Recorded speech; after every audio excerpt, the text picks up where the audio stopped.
Ok, on n'avait pas fini lundi les techniques en virologie, donc on va enchaîner sur ça. Et une chose qui est très importante dans la virologie, comme dans n'importe quel domaine de la biologie, c'est de pouvoir établir les liens génotype-phénotype pour comprendre, ok, dans un génotype viral, qu'est-ce que ça fait? Quel gène fait quoi dans le cycle de réplication du virus? Et en gros, on a deux approches pour ça. Donc la génétique classique, c'est-à-dire on commence avec le phénotype, on essaye de déterminer quel gène ou quel génotype est associé à ce phénotype. Donc globalement, on peut commencer par un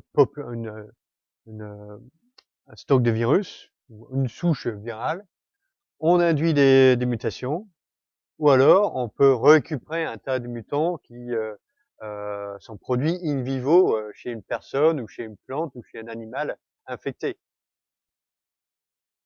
Et donc parmi ces mutants, on, on en identifie qui ont un phénotype intéressant.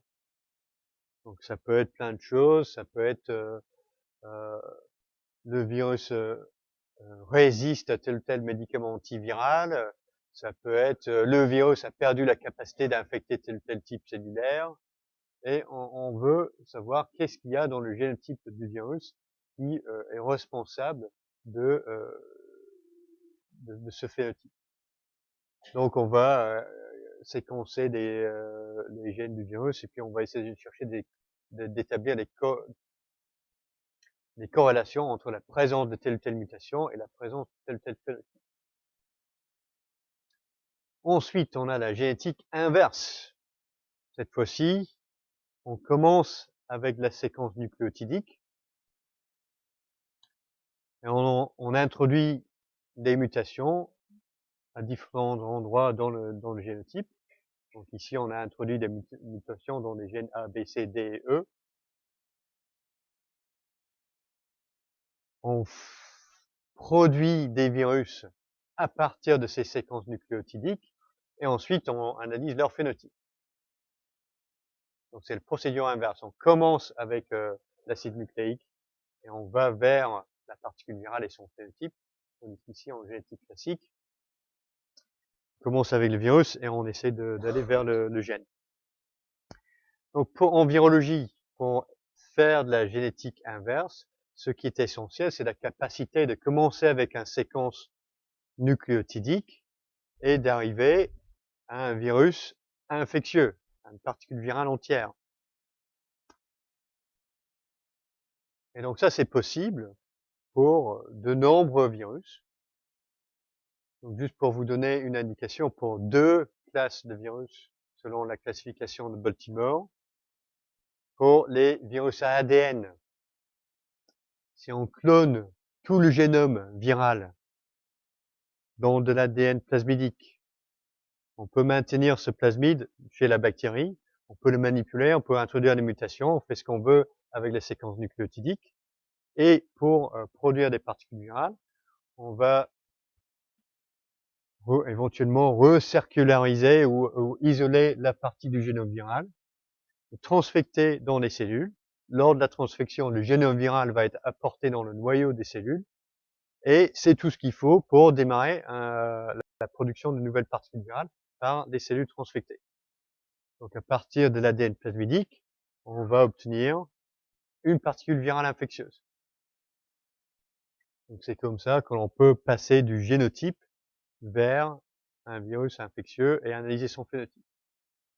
Pour les virus ARN brun plus, ce sont des virus dont le génome code directement pour des protéines. On peut faire quelque chose de semblable. On clone le génome du virus entier dans un plasmide.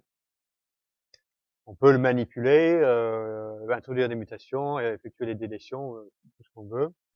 Ensuite, on peut produire des copies de l'ARN génomique viral in vitro. Donc on obtient de l'ARN viral. Cette fois-ci, en transfectant ça dans les cellules, bon, le génome viral a accès à l'intérieur des cellules, c'est ce qu'il faut pour démarrer la production de nouvelles particules virales à partir de ce génome. donc pour des virus ARN brun plus, c'est aussi relativement facile de passer d'un acide nucléique à une particule virale infectieuse. Donc, je vais vous donner un petit exemple pour comment ça marche. Donc, par exemple, si vous avez remarqué chez les patients infectés par le VIH sous traitement antirétroviral, les patients qui ont un virus résistant à la molécule 3-TC ont souvent intégré cette mutation dans leur transcriptase inverse. Et donc ça, c'est une corrélation. Donc on a des bonnes raisons pour penser que, ok, cette mutation-là confère la résistance à ce médicament. Moi, pour le tester, pour vraiment mettre ça en évidence, vous devez faire deux choses. Une chose, c'est, bon, vous prenez votre plasmide qui code pour le génome entier du virus sauvage, vous introduisez une mutation 184V dans la transcriptase inverse, et ensuite, vous utilisez votre système de génétique inverse pour produire du virus sauvage et le virus qui intègre uniquement cette mutation-là. Et vous testez la capacité de ces deux virus à se répliquer en présence de la molécule antivirale. Donc, si cette mutation-là confère réellement la résistance à la 3-TC, ce virus ici doit être capable de se répliquer en présence de la 3-TC, tandis que le sauvage, non. Donc vous avez utilisé la génétique inverse pour mettre ça en évidence. Deuxième chose que vous devez faire, pour vraiment être 100% certain que c'est cette mutation-là et pas une autre qui est responsable de la résistance, c'est que vous devez prendre une de ces souches cliniques résistantes, et vous faites quoi? Vous faites l'inverse. Vous prenez la séquence 184V, vous faites la mutation pour le rendre 184M. Et dans ce cas-là, votre virus doit passer d'un phénotype résistant à un phénotype susceptible à la molécule antivirale. Donc ça, c'est ce qu'on appelle une analyse par réversion.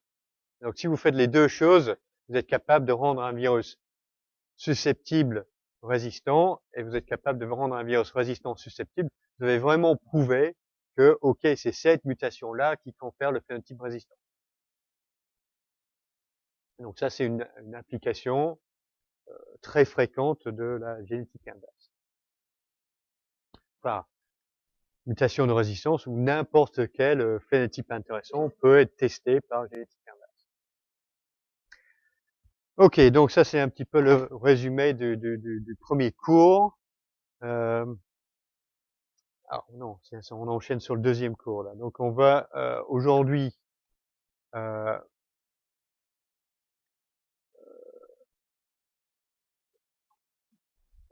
et les deux prochains cours, les trois prochains cours, on va analyser le cycle de réplication virale. Et en gros, pour n'importe quel virus, on peut définir les étapes qui doivent être franchies pour que le virus arrive à infecter une cellule et qu'elle se réplique. Donc, n'importe quel virus, quel qu'il soit, qu'il ait un génome de 2 kilobases de longueur ou 200 kilobases, tout virus doit s'attacher à la bonne cellule, rentrer dans la cellule, libérer le génome viral de la capside pour que ce génome puisse être exprimé, répliqué. Donc on va produire des protéines virales, répliquer les copies du génome viral. Une fois qu'on a ces deux choses-là, on peut assembler de nouvelles particules virales qui doivent ensuite être libérées pour pouvoir réenchaîner un nouveau cycle de réplication. Donc le cycle de réplication virale, pour tous les virus, est composé de ces différentes étapes. Et tout le monde ici doit les connaître. Alors comment on est arrivé à ce type de compréhension? Bon, à part une série de manips où on va prendre notre virus, on va infecter des cellules à une MOI forte cette fois-ci. Comme ça, on est sûr que toutes les cellules sont infectées au même moment. Ensuite, on va prélever à différents temps et on va essayer d'utiliser nos différentes techniques de quantification pour déterminer combien j'ai de particules virales infectieuses dans les cellules infectées, combien j'ai de protéines, quelles sont les protéines qui sont exprimées, quand est-ce que j'ai une augmentation du nombre de copies de génomiques du virus, quels sont les premiers gènes qui sont exprimés, et des choses comme ça. Alors, si on fait ça,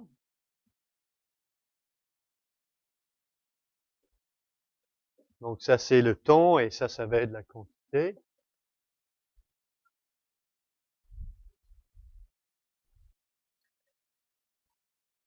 Si on regarde les particules virales infectieuses, initialement, on a encore des particules virales infectieuses quand on les attache sur la surface de la cellule. À partir de la décapsulation, on n'a plus rien. Le génome est séparé de la capside. Ce n'est plus infectieux, plus de particules virales infectieuses là-dedans. Donc, pendant une période donnée, entre la décapsulation et l'assemblage, on n'a pas de particules virales infectieuses à l'intérieur de la cellule. À partir de la phase d'assemblage, bon, on a la production de particules virales infectieuses.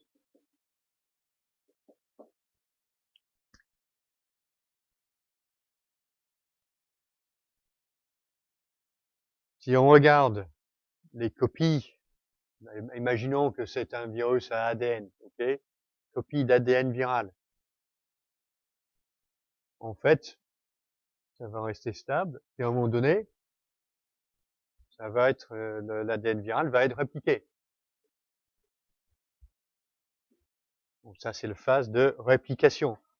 Et puisqu'on a ça, qui est effectué avant l'amplification de notre titre infectieux, c'est comme ça qu'on sait que il faut répliquer l'ADN viral avant qu'on puisse assembler les particules virales. Parce qu'on a fait ce type de manip. Et si on regarde l'expression des gènes, par exemple, pour des virus à ADN, on a souvent ce qu'on appelle des gènes précoces. Initialement, juste après l'infection, on n'a rien. On n'a pas d'expression des gènes viraux. Mais on peut avoir ce type de truc pour les ARN messagers. Parce que là, l'expression de certains gènes viraux va être nécessaire pour pouvoir répliquer le génome, pour pouvoir ensuite fabriquer des particules virales infectieuses. Okay. Donc c'est avec ce type de manip que l'on a réussi à constituer un modèle de ce qui se passe à l'intérieur de la cellule pendant la réplication du virus. Okay. Donc globalement, c'est comme ça qu'on sait comment ça marche. Donc pour la suite, c'est une redite un peu des différentes étapes nécessaires pour la réplication d'un virus. Alors aujourd'hui, le reste de notre cours, on va se concentrer sur les étapes précoces de l'infection, attachement, entrée, décapsulation. Ensuite, on va passer 2 cours sur les cycles de réplication génomique, les stratégies de réplication génomique et d'expression génique, et on finira par l'assemblage et la libération. Donc à chaque fois, on va considérer différents types de virus, ok? Ça va être pas par famille de virus, ça sera les mécanismes et ça sera transversal par rapport au type de virus qu'on considère. Donc, tout d'abord, attachement. Première étape dans le cycle de réplication. Tout virus se réplique dans une cellule donnée. Si vous êtes un virus des plantes, c'est pas la peine d'aller s'attacher spécifiquement à la surface d'une cellule humaine, par exemple, et vice versa. Donc, tout virus doit trouver la bonne cellule hôte dans laquelle il peut se répliquer, et cet attachement spécifique est médié par une interaction entre une protéine d'attachement, une glycoprotéine d'attachement virale, et un récepteur spécifique sur la cellule hôte. Alors, et ces interactions sont spécifiques, mais sont de façon générale de faible affinité. Parce que c'est pas une molécule virale qui va s'attacher sur la cellule, c'est toute la particule. Donc on a plusieurs sites de liaison sur la particule virale. Et, quand on a plusieurs sites de liaison, on peut avoir une interaction de forte avidité, même si chaque interaction individuelle est de faible affinité.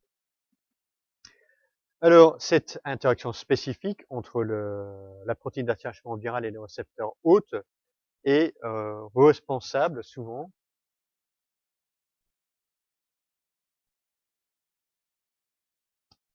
du tropisme viral dans l'organisme qui est infecté.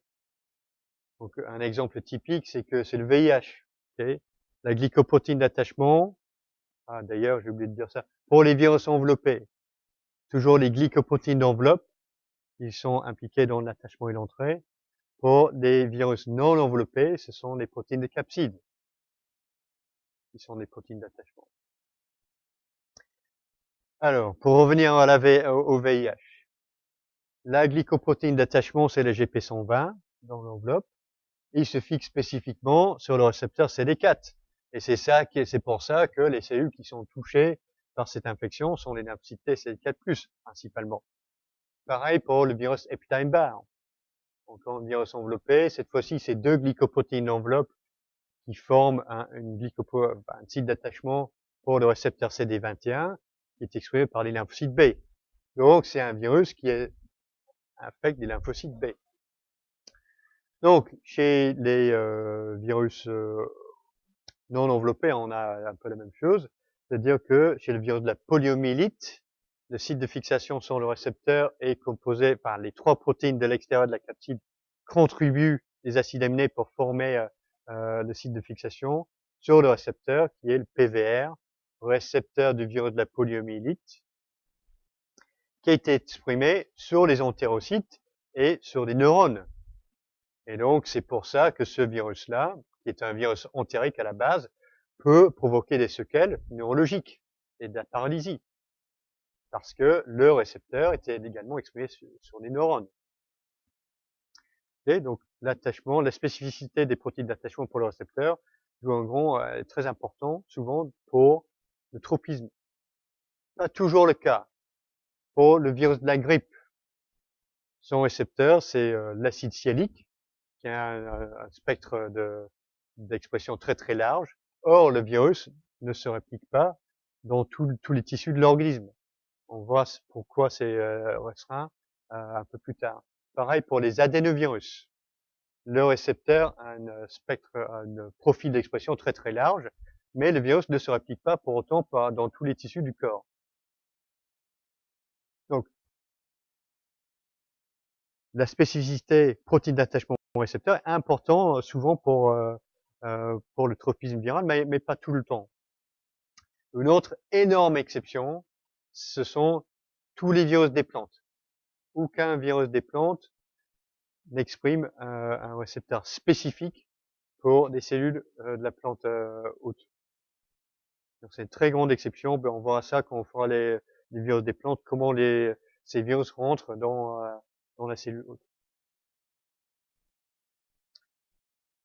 Alors là, je vous ai donné une liste de protéines virales ou glycoprotéines virales et leurs récepteurs. Mais comment on sait ça? Donc, pour trouver le récepteur d'un virus, on a trois types d'approches. Souvent, la première chose qu'on va faire, c'est qu'on va simplement essayer de digérer la surface de la cellule hôte, soit par des protéases, soit par des glycosidases. Et ça va nous donner une indication si le récepteur chez la cellule hôte est protéique ou glycosique. Et si on a de la chance, on peut avoir des enzymes spécifiques qui vont détruire des structures spécifiques de la surface de la cellule hôte et vont peut-être empêcher la fixation du virus. C'est comme ça qu'on a identifié le récepteur pour le virus de la grippe. La neuraminidase, c'est une enzyme qui va activer spécifiquement les acides sialiques. Et si on traite des cellules par de la neuraminidase, ces cellules deviennent résistantes à l'infection par le virus de la grippe. Ne plus s'attacher. Donc c'est comme ça que l'on sait que le récepteur du virus de la grippe, c'est l'acide sialique. Pas une protéine, c'est une structure glycosidée. Donc ça marche ça a marché pour un ou deux virus, mais pour plusieurs virus, surtout avec des virus avec des récepteurs protéiques. C'est pas une approche qui permettait l'identification du récepteur. Deuxième type d'approche, c'était d'utiliser des anticorps monoclonaux. C'est-à-dire,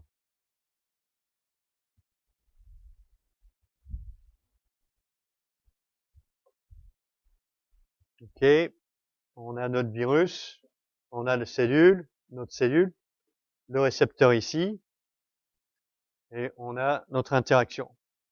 Si on dispose d'un anticorps qui se fixe quelque part sur le composant, sur la cellule hôte, qui interrompt cette interaction entre la particule virale et son récepteur, on se dit, tiens, notre anticorps, il est spécifique du récepteur. Donc on peut l'utiliser pour cloner et identifier qu'est-ce que c'est la molécule de récepteur.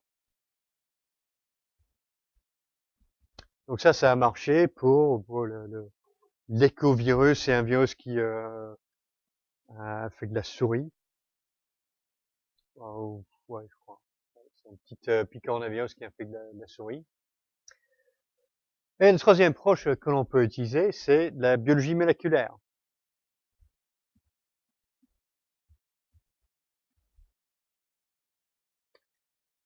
Donc, si on a deux lignées cellulaires, celle-ci est susceptible et permissive pour l'infection virale. Susceptible, ça veut dire que le virus peut s'attacher et peut rentrer dans la cellule. Permissive, ça veut dire que tout le cycle de réplication peut s'effectuer.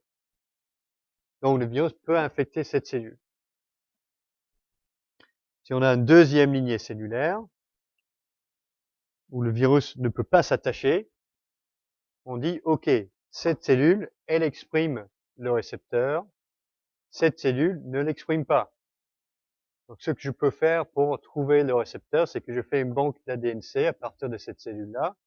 Je vais les faire exprimer dans cette cellule ici, et les ADN-C qui codent, qui permettent ce virus-là de se répliquer dans cette lignée cellulaire, vont coder pour le récepteur.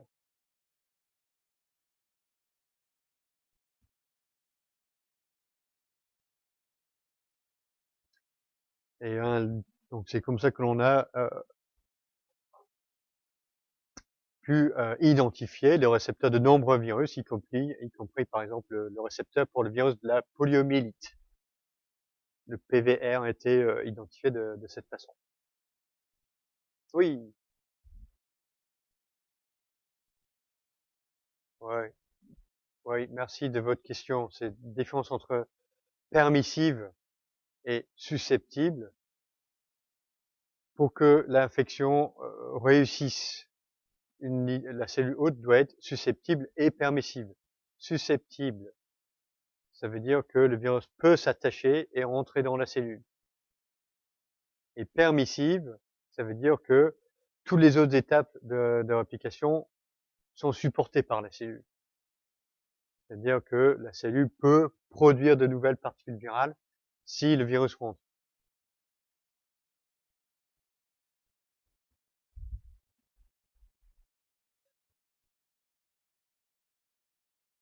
Donc si une cellule est permissive mais non susceptible, ça veut dire que ce sont des étapes précoces de l'infection virale qui sont bloquées. Par exemple, que la cellule n'exprime pas le récepteur du virus.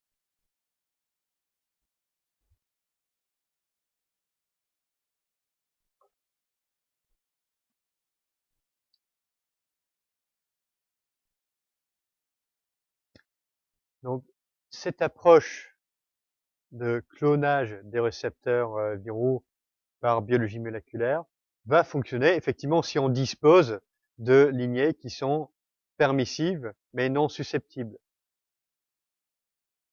Imaginons qu'on a un virus, on essaie de faire infecter une lignée cellulaire, ça marche pas. Bon, c'est peut-être parce que la cellule n'exprime pas le récepteur, ou c'est peut-être parce que il y a l'un des autres étapes subséquentes qui ne fonctionne pas bien dans cette cellule-là. La décapsidation, l'expression, la réplication génomique. Et si ça c'est le cas, on peut pas utiliser cette approche par biologie moléculaire pour cloner les récepteurs. Et on a besoin d'une astuce supplémentaire qui est l'utilisation de pseudotypes virales pour identifier des récepteurs. Alors les pseudotypes virales, c'est-à-dire que ce que l'on veut faire, c'est qu'on garde l'intérieur de la particule virale. Par exemple, je devrais peut-être essayer d'expliquer ça un peu mieux.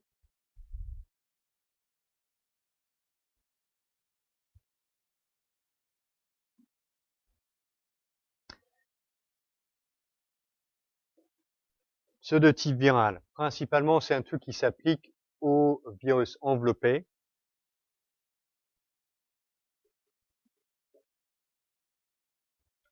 Okay.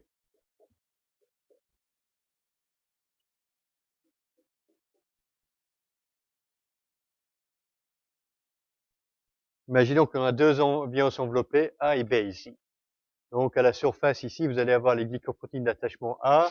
Sur le virus B, vous allez avoir les glycoprotéines d'attachement B. Un pseudotype, c'est quelque chose comme ça.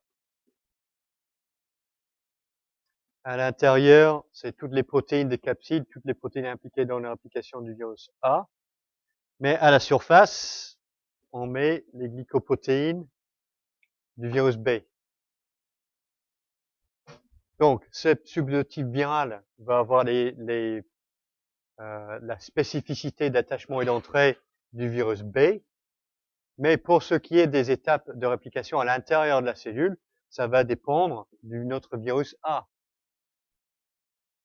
Et ça contourne les questions de est-ce que ma lignée cellulaire ne réplique pas le virus parce que c'est l'étape d'attachement qui manque, ou est-ce que c'est autre chose? Ok, donc comment on construit des pseudotypes virales? Par exemple ici. Alors, dans cet exemple, on veut faire un pseudotype d'un rétrovirus. Donc, on va exprimer des protéines de capsides polymérase par les protéines impliquées dans l'application du virus sur un plasmide. On va mettre un gène rapporteur exprimé dans un deuxième plasmide avec une séquence psi qui permet l'empaquetage de l'ARN messager qui vient de ce gène-là dans la particule virale. Et sur un troisième plasmide, on va encoder l'enveloppe, la glycoprotéine enveloppe. On transfecte ces trois plasmides dans les cellules. C'est ce qui va nous permettre de produire des particules virales. Donc le génome vient d'ici.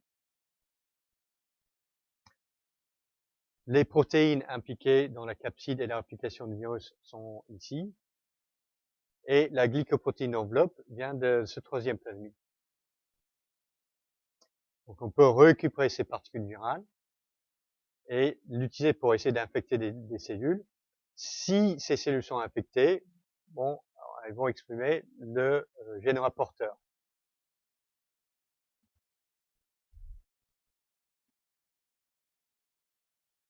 Okay. Donc je sais que ça c'est un concept pas évident. Donc on va essayer d'enchaîner sur un exemple, okay, pour essayer de le rendre plus compréhensible. Espérons-le.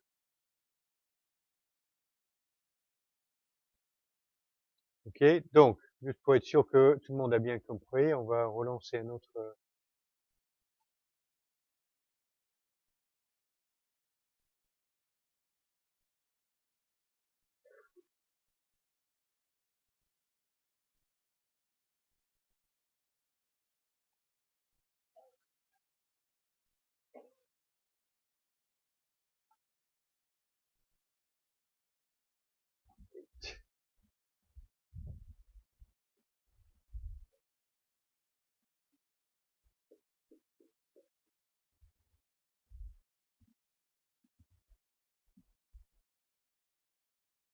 Ok, donc on va. Pareil, je vais procéder par les questions là. Ok. Si vous transfectez ces trois plasmides là dans des cellules, quelle sera la structure de la particule virale qui sort? A, B, C ou D?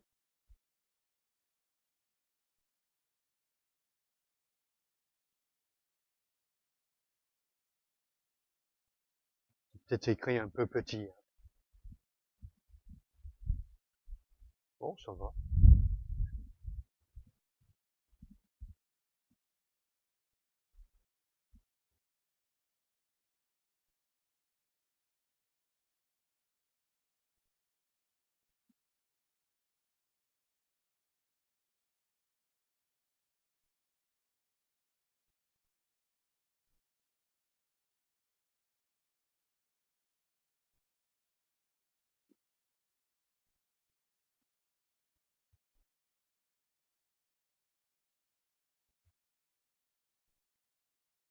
On va faire par main levée ou vous m'envoyez des réponses. Hmm.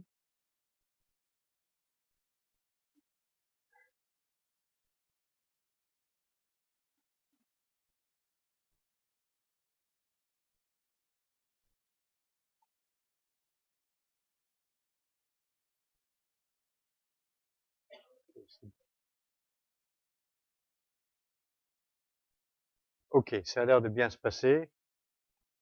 Donc j'ai 5 réponses. Tout le monde me dit D. D, c'est la bonne réponse. Ok. Effectivement. Ok. Glycoprotéines enveloppe, les GP120, ça vient de ce plasmide-là. Les protéines de capsides viennent d'ici. Et ce qui va être le génome impacté, c'est ça, ça va être l'ARN codant pour la luciferase. Ok, c'est bien. Et donc, si on va infecter les cellules par ces particules virales, ce qui va être exprimé, ça va être la luciférase. Ok. Bon, prochaine étape.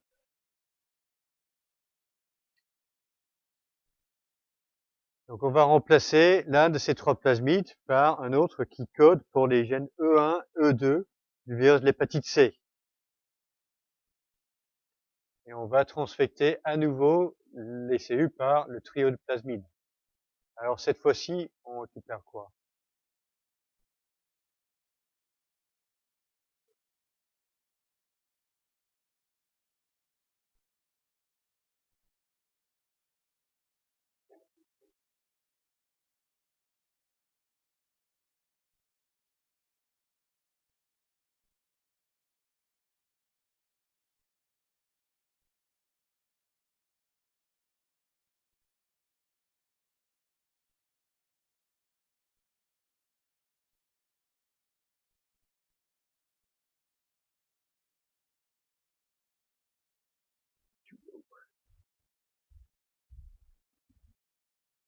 Ouais.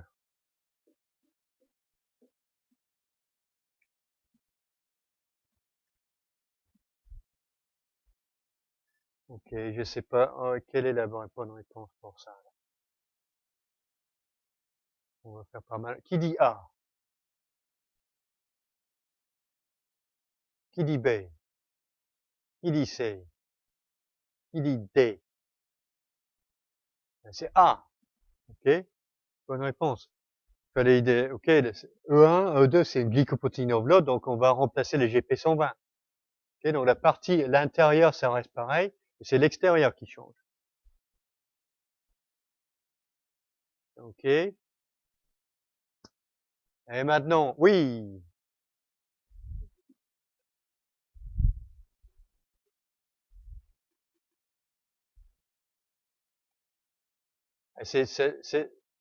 Elle a dit, donc on remplace un des 3 plasmides précédents avec le plasmide E1, E2. Donc en fait, on a remplacé le plasmide codant pour GP120 par le plasmide qui code pour E1, E2. Donc le GP120 n'y est plus. C'est pour ça que ça c'est pas bon, ça c'est pas bon, ça c'est pas bon. On l'a remplacé par le plasmide qui code pour E1, E2. Donc c'est cette glycoprotéine enveloppe qui va s'insérer dans l'enveloppe ici. Ok. Donc on a ces deux types de pseudoparticules virales et on va les utiliser pour infecter 2 types de lignées cellulaires. Donc la lignée HUH7, c'est une lignée des hépatocytes et la lignée OS CD4R5, c'est une lignée qui exprime le CD4. Okay. Donc là, c'est notre activité de luciférase qui est exprimée par les cellules.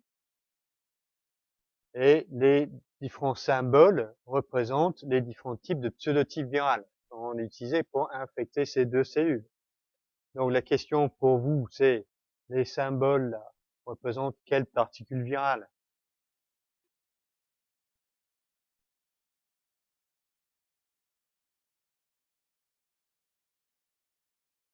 Et E1, E2, ça vient du virus d'hépatite C. Donc c'est un virus qui infecte des hépatocytes.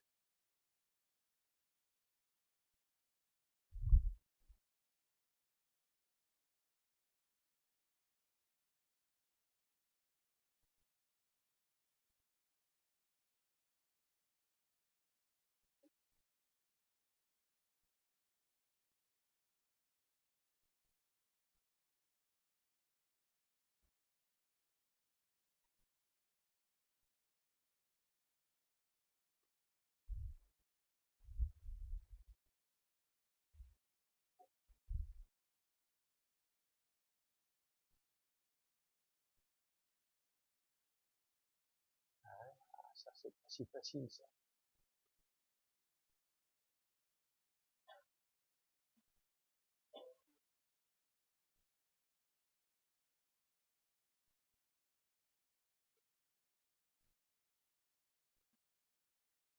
Donc, si vous voulez m'envoyer la réponse, j'ai réétabli cette question-là. Donc, vous pouvez toujours rester retenter sur le même code votre réponse.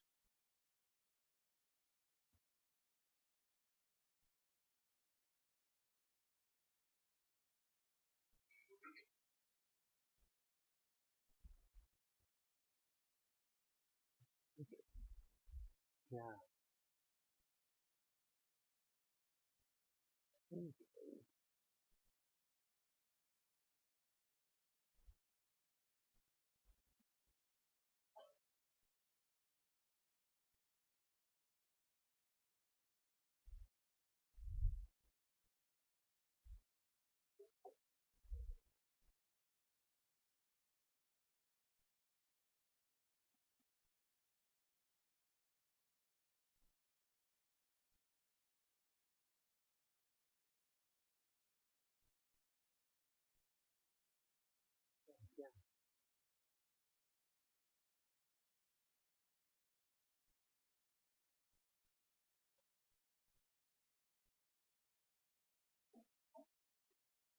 Ok, donc ça c'est les réponses envoyées.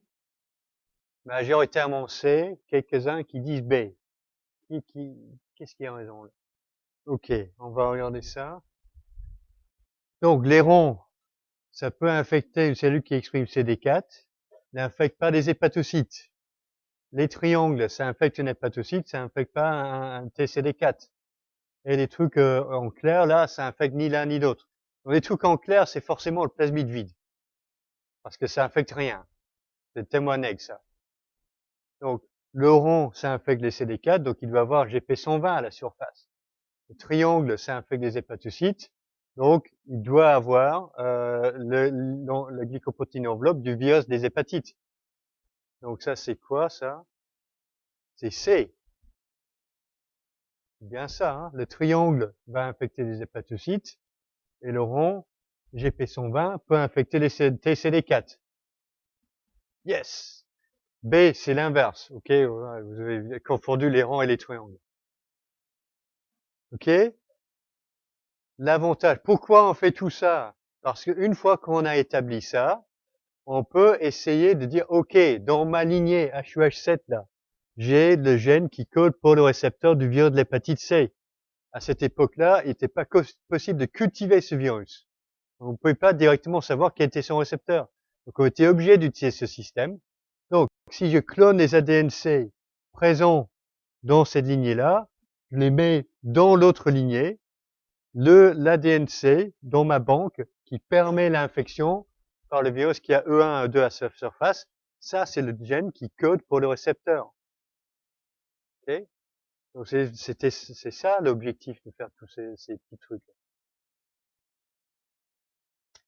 Ok, donc là c'était bien joué tout le monde. Maintenant on va passer sur quelques mécanismes, on retourne à une partie un peu plus courte. Donc ça c'est à noter et à mémoriser de A à Z. Hein. Donc mécanisme d'attachement et d'entrée de virus enveloppé. Le grand exemple que tout le monde doit connaître, c'est le virus de la grippe, le virus de l'influenza. Quand on regarde en structure, la glycoprotéine d'enveloppe, c'est composé de 2 chaînes polypeptidiques, de HA1, donc HA c'est pour hémagglutinine, qui est globulaire, et HA2 qui est en forme de tige allongée. Donc ça, c'est l'enveloppe virale, donc la tête globulaire, c'est éloigné de l'enveloppe virale. Le site de fixation du virus sur la cellule hôte se retrouve sur la tête globulaire. Okay. Donc, le domaine d'attachement, c'est dans le HA1. Donc, ici est représenté un monomère de l'hémagglutinine, mais la forme native, c'est un trimère. À la surface du virus, on a des trimères de 3 copies de HA1, 3 copies de HA2. Alors, qu'est-ce qui se passe une fois que le virus se fixe sur son récepteur? L'entrée se fait en 2 étapes. Donc, une fois que la particule virale se fixe sur les cellules, première chose qui se passe, c'est que le virus sera internalisé par endocytose. La maturation de l'endolysosome comprend l'acidification de l'intérieur de cet endolysosome, et c'est ça qui va permettre la fusion membranaire entre l'enveloppe virale et la membrane de l'endolysosome. Et la fusion membranaire va permettre le contenu du virus d'être libéré dans le cytoplasme.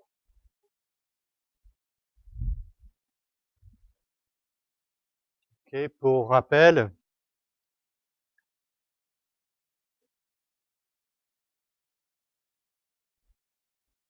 ça c'est notre particule virale, ça c'est la membrane cellulaire, la fusion membranaire, c'est ça.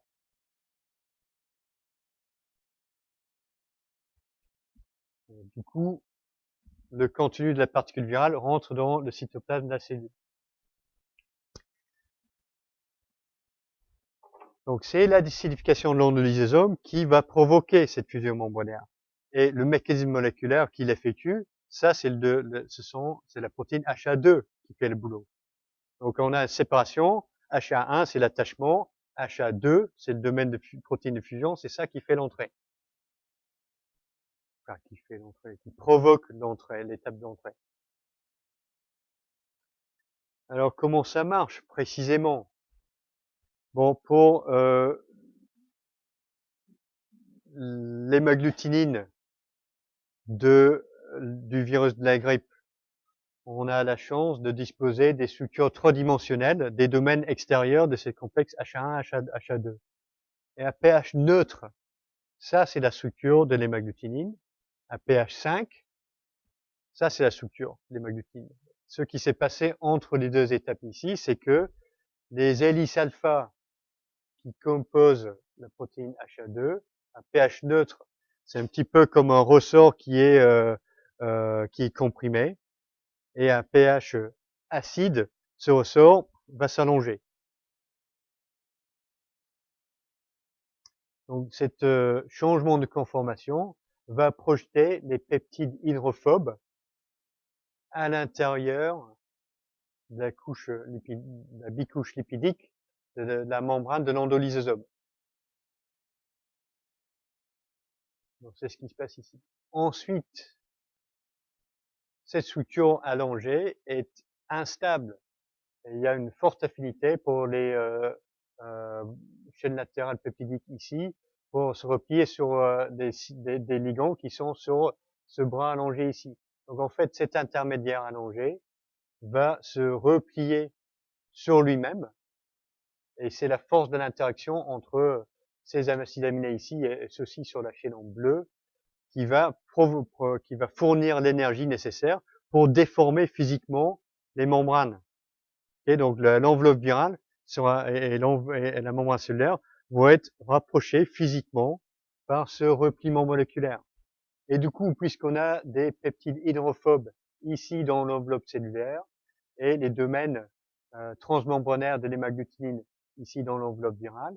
Tout ça, ça va déstabiliser la structure en bicouche lipidique et et mener à la formation d'un pore.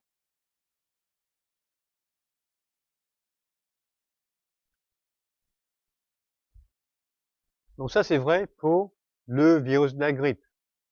Est-ce que c'est vrai pour d'autres virus enveloppés? La réponse est oui, parce que quand on regarde la structure du domaine ou de la protéine de fusion de plusieurs autres virus enveloppés, on trouve que chez de nombreux virus, on a exactement la même structure.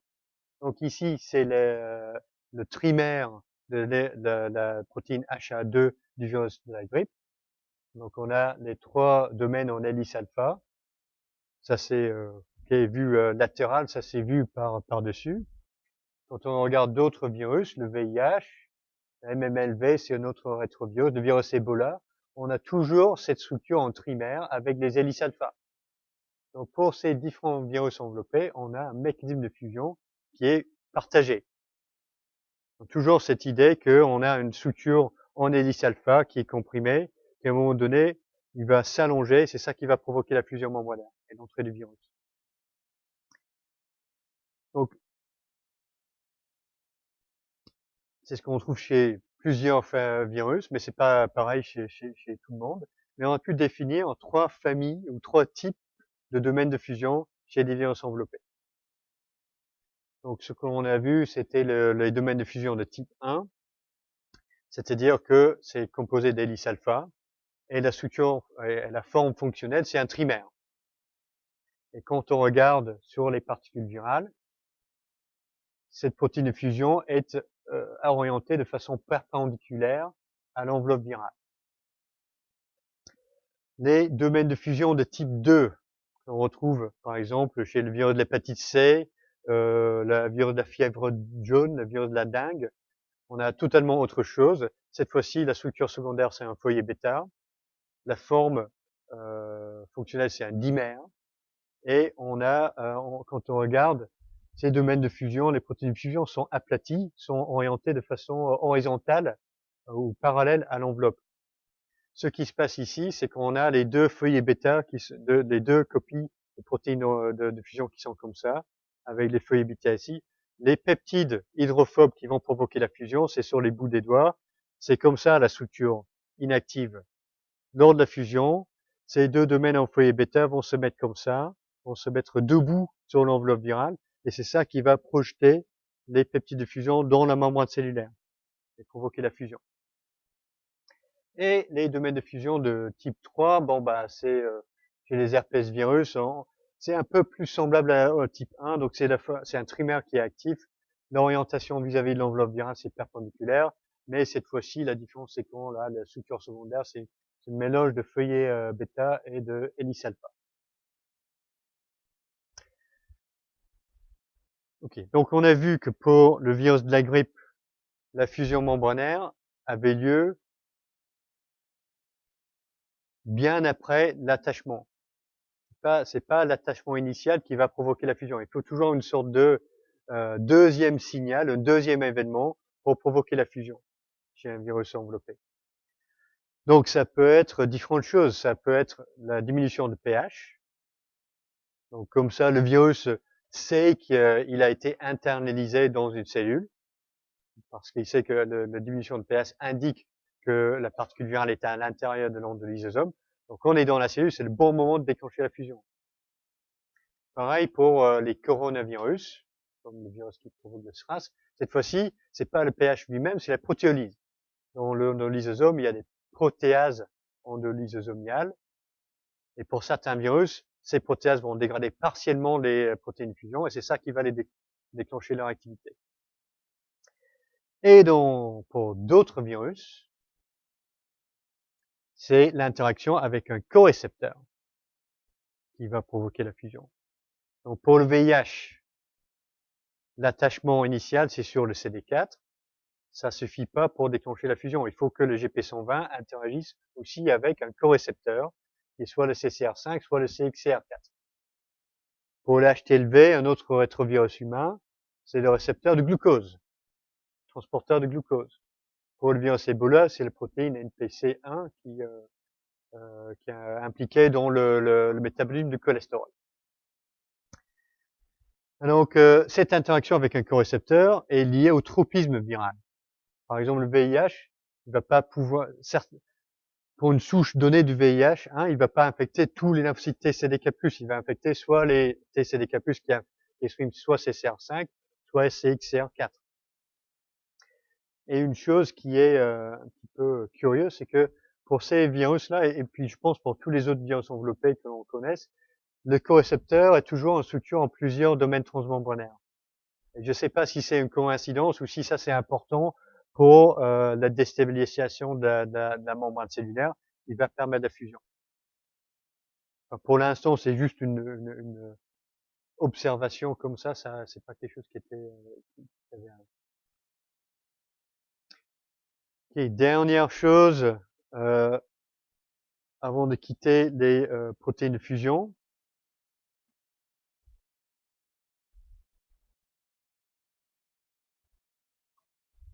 C'est qu'on a vu pour le virus de la grippe, la forme mature qui est présente à la surface du virus infectieux.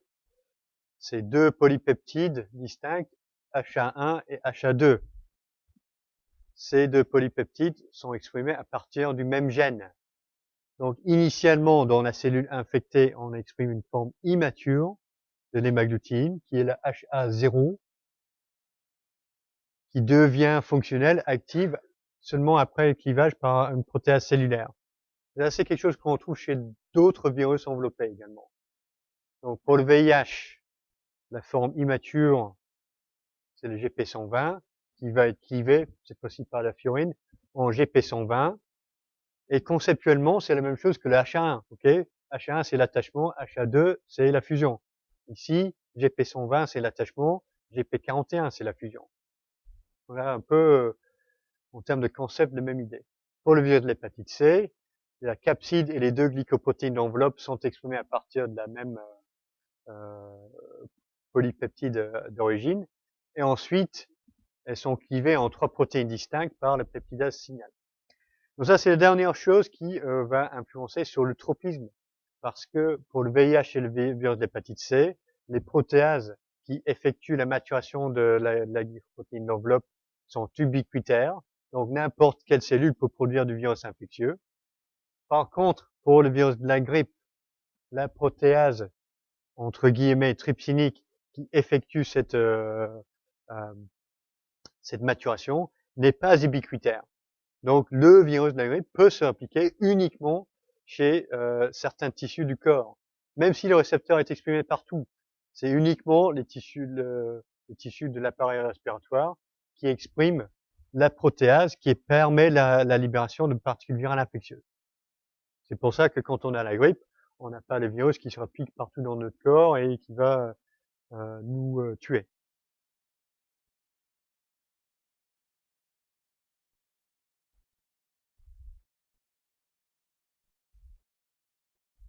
Ok, donc je pense qu'on va sauter un petit peu ça parce qu'on va aller sur les virus nus. Là, on a considéré l'attachement et l'entrée des virus enveloppés. Okay. Maintenant, on va switcher sur les virus non enveloppés nus. Cette fois-ci, ce sont des protéines de capsides qui peuvent être impliquées dans l'attachement et l'entrée. Alors, comment ça marche pour le virus de la poliomyélite ou globalement pour tous les picornavirus, tous les virus de cette famille fonctionnent de la même façon. Donc, on a l'attachement sur le récepteur dans la membrane plasmique de la cellule. Cette interaction va provoquer la formation d'un pore par les protéines de la capside. Et ensuite, l'ARN viral va rentrer dans le cytoplasme de la cellule. Et c'est tout ce qu'il faut pour démarrer l'infection. C'est un virus ARN brun plus. L'ARN génomique code directement pour les protéines. Donc, tout ce que le virus doit faire, c'est de faire entrer l'ARN viral dans le cytoplasme. Ensuite, l'infection peut se démarrer. Donc, en termes de structure, comment ça se passe? Alors, le récepteur qui est l'ICAM1 pour les rhinovirus de la classe majeure, enfin, pour la majorité des rhinovirus, va se fixer sur un site de fixation qui est composé de VP1, VP2 et VP3. Donc VP1 est en pentamère sur les sommets de la structure en icosèdre. Okay.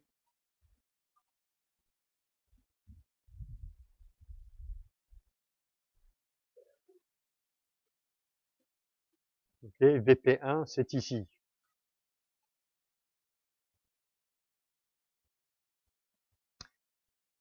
Alors, l'interaction entre l'ICAM1 et la capside va provoquer un remaniement conformationnel. Et ce qui va se passer, c'est que les peptides hydrophobes, dont la VP1 et dont la protéine de capside VP4, qui est à l'intérieur,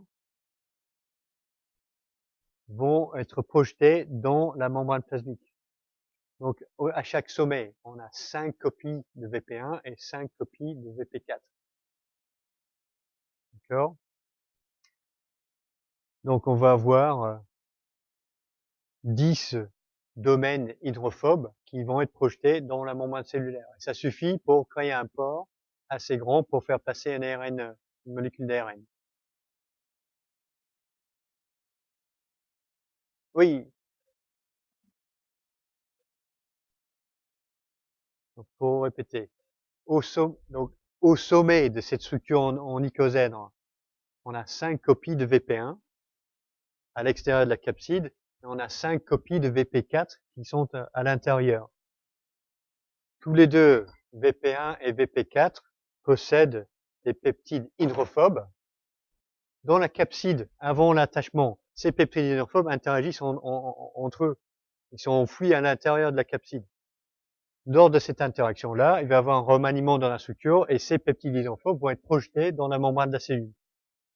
Donc, puisqu'on a 5 copies de VP1, 5 copies de VP4, ça fait 10 domaines hydrophobes qui rentrent dans la membrane en même temps. Et ça suffit pour créer un pore assez large pour faire passer l'ARN génomique du virus.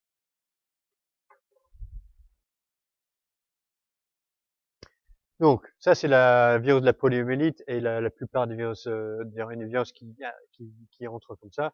Bon, il y a un groupe mineur de virus pas de la grippe, des rhumes, des rhinovirus, qui qui rentrent en 2 étapes. D'abord, il y a la fixation, ensuite il y a l'internalisation, et c'est pas l'interaction directement avec le récepteur qui déclenche la formation de ce pore, c'est plutôt l'acidification de l'eau de lysosome.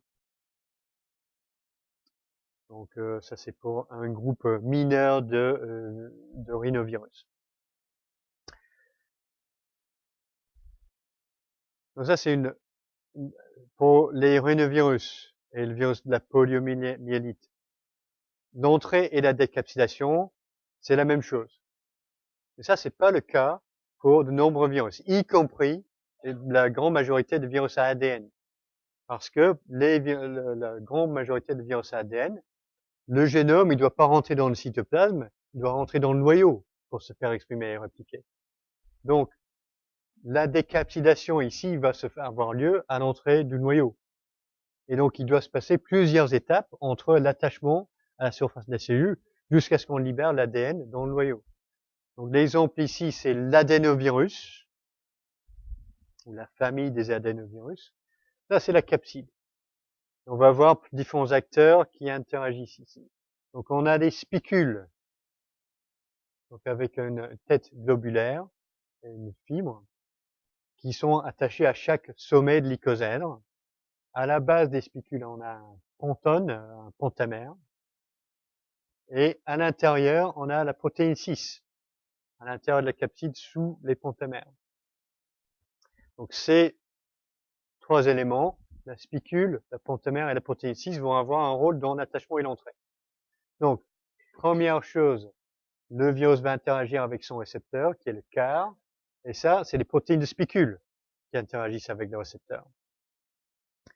Pour déclencher l'entrée, il faut avoir une interaction avec les corécepteurs, qui sont les intégrines alpha V bêta 3 ou alpha V bêta 5. Et cette interaction, c'est le pentamère à la base de la spicule. Il va se fixer sur le corécepteur. S'il n'y a pas cette interaction-là, on ne va pas avoir l'entrée. Donc c'est cette interaction-là qui va déclencher l'endocytose de la particule virale. Donc, on a l'endocytose dans un endolysosome, on a l'acidification, on a un début de dégradation protéolytique de la particule virale. Ça va libérer la protéine 6 parce que la cellule commence à désagréger la particule virale. La protéine 6 va perturber l'endolysosome et c'est ça qui permet la libération des particules virales dans le cytoplasme. Ensuite, on a un transport au noyau sur le réseau de microtubules des cellules. Donc on doit, pour un transport vers le noyau, on a besoin de se fixer sur quoi? La dynéine ou le kinésine? Qui dit dynéine? Qui dit kinésine? Je crois que c'est la dynéine, non? Qui fait extérieur vers le noyau. Et la kinésine, il fait dans l'autre sens.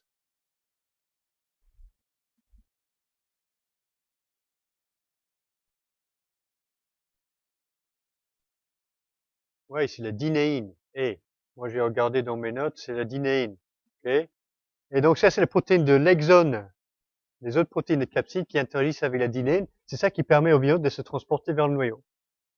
Et finalement, on a une fixation spécifique au port d'entrée nucléaire qui permet la décapsidation.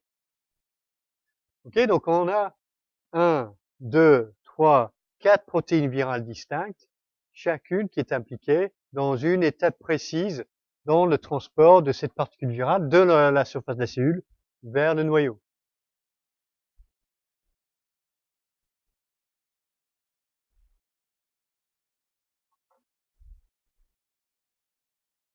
Tout le monde est bon avec ça?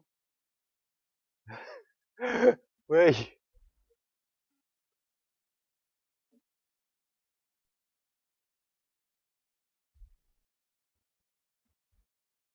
Alors on va faire un tableau. Parce qu'on a une correspondance. Donc, les différentes structures virales. On a la spicule qui va s'attacher sur le récepteur. Et ça, c'est l'étape d'attachement. Okay. Ensuite, on a le pentamère, on dit le pentone, qui va s'attacher sur les intégrines. On va dire alpha V, bêta 3. Ça va déclencher l'entrée, l'internalisation.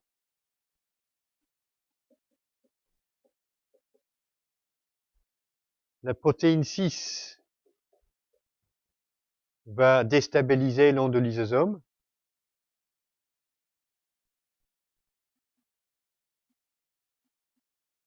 Et ça va permettre à la particule d'aller dans le cytoplasme. Donc ça, c'est un peu l'entrée aussi. Okay. Ensuite, le hexone va interagir avec la dynéine. Et ça va aller vers le noyau. Ça va permettre au virus d'être acheminé vers le noyau. Et ça va être la décapsidation qui va suivre ça. Donc pour ce virus, on a une séparation entre les étapes d'attachement, d'entrée et de décapsidation.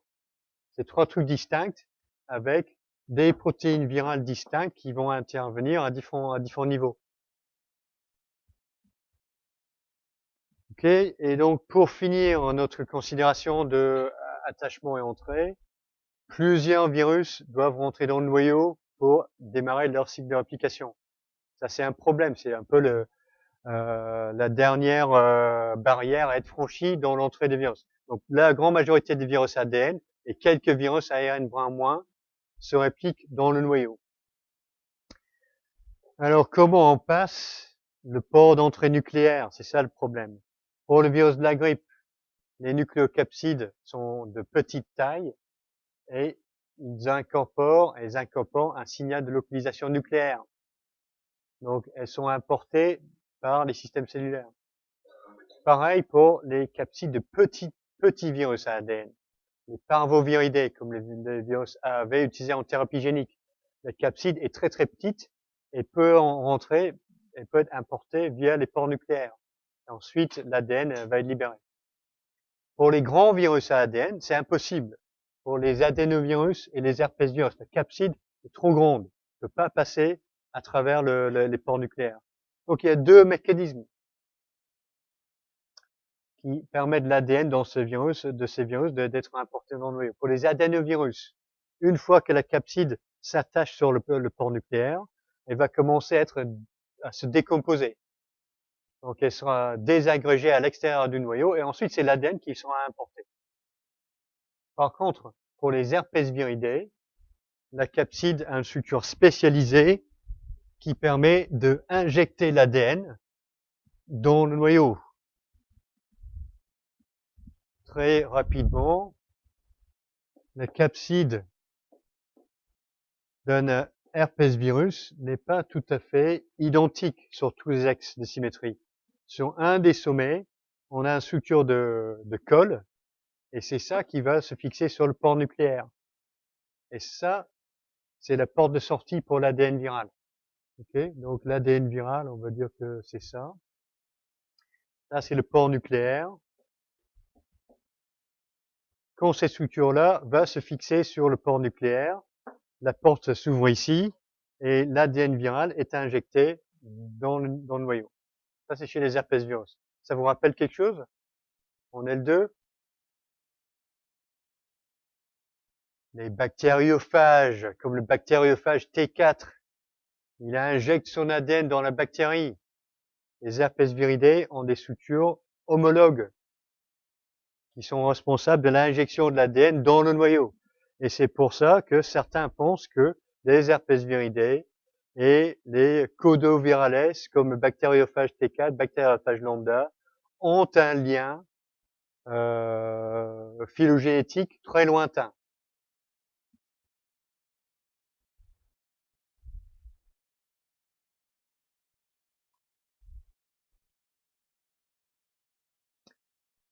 Ok, donc pour résumer aujourd'hui, les points essentiels, c'est quoi? Bon, l'attachement est médié par une interaction spécifique entre une protéine d'attachement virale et un récepteur sur la cellule hôte. C'est vrai pour la grande majorité des virus, mais pas pour les virus des plantes. La structure de la particule virale va déterminer quel est le mécanisme d'entrée qui est employé. Tous les virus enveloppés doivent obligatoirement provoquer la fusion membranaire entre l'enveloppe virale et une des membranes cellulaires, soit la membrane plasmique, soit la membrane endolysosomiale.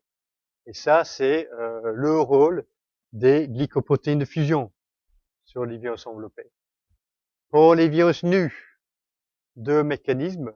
Soit on va former un portail quelque part dans la capside qui permet d'injecter l'acide nucléique.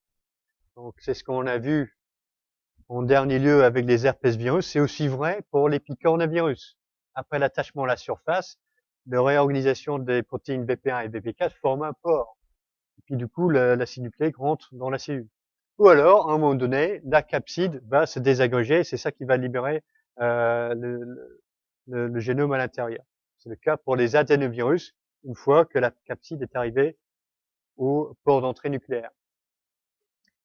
Souvent, l'interaction récepteur glycoprotéine d'attachement, très important pour le tropisme viral. Quelle espèce va être infectée? Quel tissu sera touché par l'infection? Souvent, pas toujours. Il y a un autre mécanisme impliqué dans le tropisme pour le virus de l'influenza, le virus de la grippe. Ok, bon, on a fini pour aujourd'hui. On se revoit lundi prochain.